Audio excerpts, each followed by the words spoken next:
Greetings and welcome to the podcast. I'm your host. It's Prison News.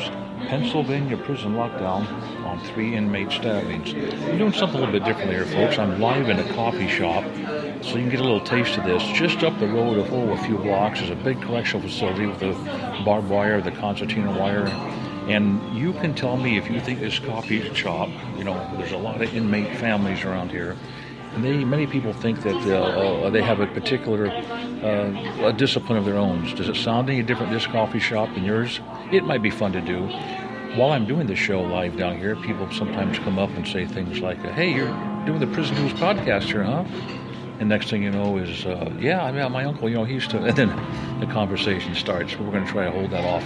Anyway, Somerset, Pennsylvania, a state prison in southwestern Pennsylvania has been locked down after 3 inmates were stabbed in a series of fights. Now, folks, just remember now, when they hire these wardens and they ask them questions, what are you going to do to not have stabbings? And the warden says, I'm going to clean house on staff. Every camera is going to work. I'm going to have special training. We're going to have proper discipline. Money is going to go where it's supposed to go. I'll never run it with short staff while money is squandered for administrative outings. Let's see what happens here. The Department of Corrections says the State Correctional Institution, Somerset, has been on lockdown. Officials say only improvised weapons were used. That's a kind of a term we call a shank, but improvised weapons sounds somehow more sanitized. Now, the inmates' names haven't been released yet, of course. Whether anyone has been charged in the stabbings, we don't know. However, the inmates have been treated by prison medical staff. Now, the lockdown was going on, so guards could conduct now a search for weapons. They also terminated visitation programs. Now, the minimum security prison is for about 1,600 male inmates, and it's about 70 miles southeast of Pittsburgh. You know what? When foreign countries report this, they say how many staff were on duty when this went down. How many staff were on duty? We don't do it in Canada or the United States. Next, Justice Department implores FCC to combat prison cell phone problem. Quick reminder, folks, we're doing this live in a coffee shop. Columbia, South Carolina. Now, the U.S. Department of Justice is pressing federal regulators to come up with a solution to combat cell phones in the nation's prisons. You know what? I thought when the money was spent and the feasibility studies were done, I thought that's what guards did. I thought that's what the sergeants and the lieutenants and the corporals and all the rank and file, I thought they actually did pat-downs and cell searches and made sure that guys didn't bring cell phones in. But if you got guards bringing these things in, and maybe even, I don't want to say the warden, but hey man, we've had a couple of them marched off, haven't we? If they're the ones bringing in the cell phones, then you need to clean house. Don't have to go to this beam. They want to have some kind of called a jam cell beam that goes over here and shuts everybody down. They're going to bring it in the Trump administration in sessions, and it talks about the president could interfere with legal customers who use their cell phone nearby. That would be something. If they get something like this, a cockamamie deal, and say some 20-something says, I think they're using a cell phone, hits this beam, and some single mom's out in the parking lot going into labor, and she can't use her cell phone because the prison can't do their job, can't run the decent cell searches, can't keep their staff clean, can't do drug tests on staff, can't do, what's that little thing they hook them up? Oh yeah, a lie detector machine. None of that stuff. It's a dirty bird, folks. Why do I say this? I've been doing this for, how many years some of you have been listening to this?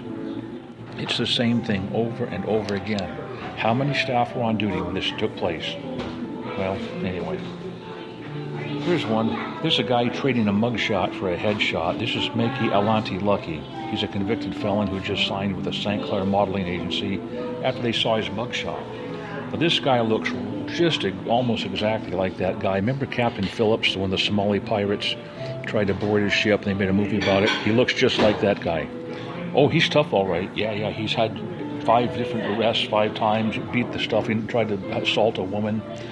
And something happened, though, when he tried to resist an officer. It didn't go so very good for Mr. Lucky. Now he's behind bars, and he has a new nickname. It's called Prison Bay, spelled D-A-E. Next up, prison inmate stabbing death investigated as a homicide. The death of an inmate who was stabbed Tuesday at California State Prison in Sacramento, Folsom, is being investigated as a homicide. Now, folks, again, when they hire these wardens and they interview them, they say, what are you going to do to stop these stabbings? And they talk about how they have innovative solutions. They're going to always keep staff levels up to strength. They will never, never go short staff and divert the money for something else. They're going to have every camera is going to work. Every safeguard is going to be in place. We're going to learn from the last 80 or 100 years how to stop these stabbings. At least try. We'll see what really happened. Inmates Ovaldo Luengas, 26, and Jose Chavez, 27, were seen repeatedly stabbing Anthony Olivia, 22, where? In the prison exercise yard. When? About 2 p.m. This is according to the California Department of Corrections and Rehabilitation. Now, hey, wait. Prison staff members sounded the alarm. Get this. Now, you got a bunch of guys who got special training. They're sworn to, protect and to serve type of thing. These two guys are making mincemeat out of these guys, and somebody sounds an alarm and ordered the inmates to get on the ground. Well, you might imagine what happened by the time medical staff got to him. He was took him by an ambulance by the hospital, and over there is where they pronounced him dead. Well, folks, this is very, very sad. All this stuff is sad, in fact. But the next one is, I hate to, these sexual misconduct ones. This is a woman. She's called a Indiana State Prison case manager. She was arrested for sexual misconduct. She has a terrible face. It looks like Archie Bunker, those comic books, short hair, a kind of flat spot on the nose. Her left ear is higher than the right one, sometimes called a forceps baby when the doctor uses a forceps improperly and gives a person a misshapen face, turned down mouth. What did she do? Well, let's take a quick look here. First of all, the correctional case manager is Heather Fox. She has a lot of power over people. During the interview, she was arrested for sexual misconduct with an offender. The offender, I guess we don't use words, allegedly was involved, was transferred to another facility within the Indiana Department of Corrections. Now, at least this guy, Warden Ron Neal, at least he made a statement. All the others, basically cowards all, that have a spokesman say what went wrong under their watch, under their shift. And that way, because they're looking to get out, they're looking to get into politics typically, or be part of the school board or something else. I'll give it Warden Ron Neal. He stood up. He said sexual activity by staff, volunteers, and contractual staff and offenders we're not going to have. It's strictly prohibited. He says he has zero tolerance. Okay, good for the warden. I give this guy high marks. He came out, took authority, and said what he was going to do. Next one. This is one. I guess. Tough on crime created the prisons crisis. Now, this is a woman named Polly Toynbee, spelled Toynbe. I don't, she's talking about England and Wales prisons. I don't really agree with her, but she's a sharp girl, and some of the stuff, she says, I'll go ahead and read it here. She says a good test of a state's department and its development when you go to a place is to visit the prisons. Well, Charles Dickens knew this. Charles Dickens wrote about the terrible prisons in England. He came over to the United States and wrote just a chilling novel. I read that thing. You can get that for free. How Charles Dickens couldn't believe what they were doing in Pennsylvania to prisoners, covering their heads with a black sack and marching them around, getting them disoriented and putting them like years and years in the same place, same cell. That's where the word penitent comes from. Anyway, she says that even if a state likes to flaunt the glitzy Gucci and Versace heavy shopping malls, it's their prisons, she says, that are black holes of squalor and injustice, and that civilization is really just a thin veneer, and that Britain fails this test miserably, and they're shameful. That's absolutely true. Britain does fail the test, and Britain is shameful. Shame on them. And you know what? Somebody else fails the test too, but let's hold off on that.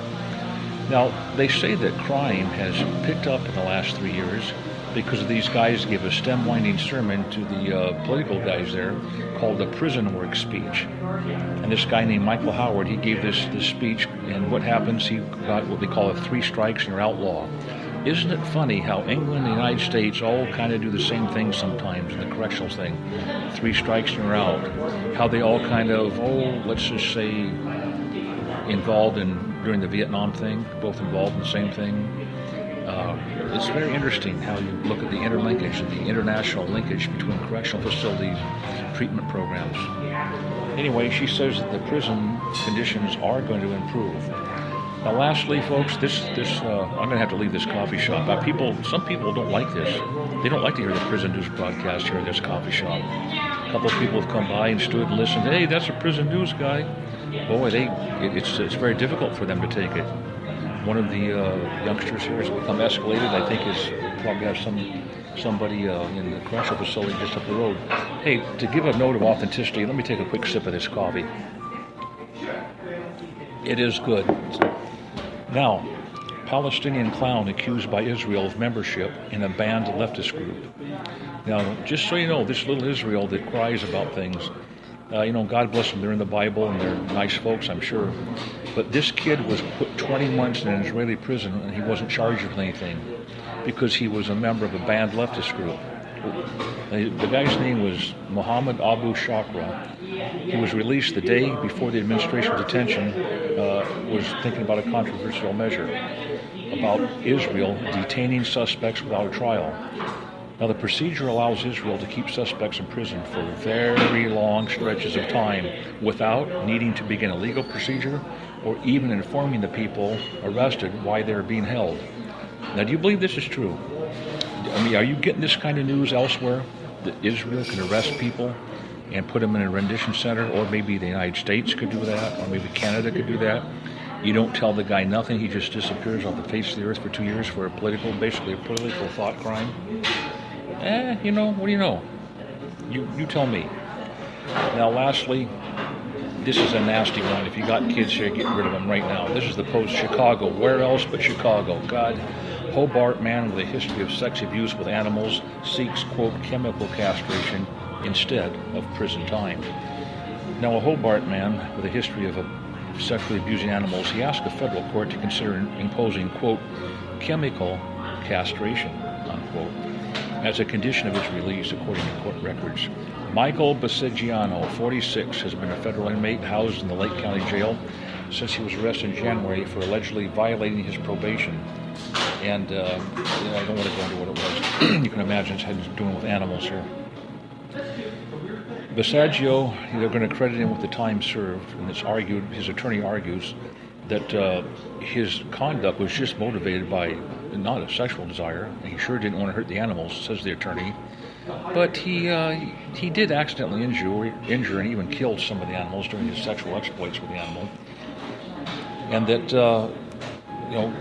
harm can be done. But they say the reason this took place because his mom and dad, he gave him some trauma in childhood. He couldn't have his affection with his parents, so he sought it with animals. I guess that's why he brutalizes the animals absolutely to death, apparently, here. Now, Fred Berlin's an associate professor at the Johns Hopkins University School of Medicine, and he evaluated Bassiggio during a July interview and wrote in a letter that the hormone treatment could prove effective. What do you want to bet this guy's going to be on the streets? I don't know. Folks, we got 2 more escaped prisoners were just nabbed. This is in Johannesburg, South Africa. 20 of these guys. Now you do the commentary with me. 20 of these guys made a, quote, daring escape in South Johannesburg. They've now been arrested. Now, a 7th escapee, Gondalindi Sandel, was arrested on Friday. He was awaiting trial in a murder case when he escaped. Now, on Tuesday, the 20 prisoners were being transported back to Sun City. That's where Larry Holmes, the guy that fought Muhammad Ali, where he took a lot of heat for getting $6 million for a fight, and they said it was too much back then. Or maybe it was $3 million. He initially asked for 6, Sun City. Transported in a truck, now not a prison bus, but a truck, in which they were traveling. It was ambushed by a group of men armed with rifles on the Pat Mathaba Road near Southgate train station. The gunman then broke the truck's lock and freed the prisoners. What do you think, folks? Typically when something like this happens, it's a set-up deal. If those guys were to come out of the brush with AK-47s, they'd have shot every correctional officer, every driver, everybody. But often, if the fix is in, like you say, if you don't want your wife to be found dead, when we step out and fire a warning shot, you stop the truck, give us the key, and friggin' disappear into the bush. Typically, that's what happens when nobody's hurt and the lock is shut off and everybody gets away. I'm not saying it's the case in this time, but now speaking of these gosh darn sexual offenders are escaping the Bethel jail up in Alaska. Now, I reported on this some time ago. A lot of people give me heat here because since we don't have photographs, if a person's white, I'll say they're white with a nasty look in their eyes or something, or bad nose. If they're black, I might say they look like O.J. Simpson, overweight or something. We're just trying to tell you here because you don't have this is a broadcast. You don't have a TV. And a while back.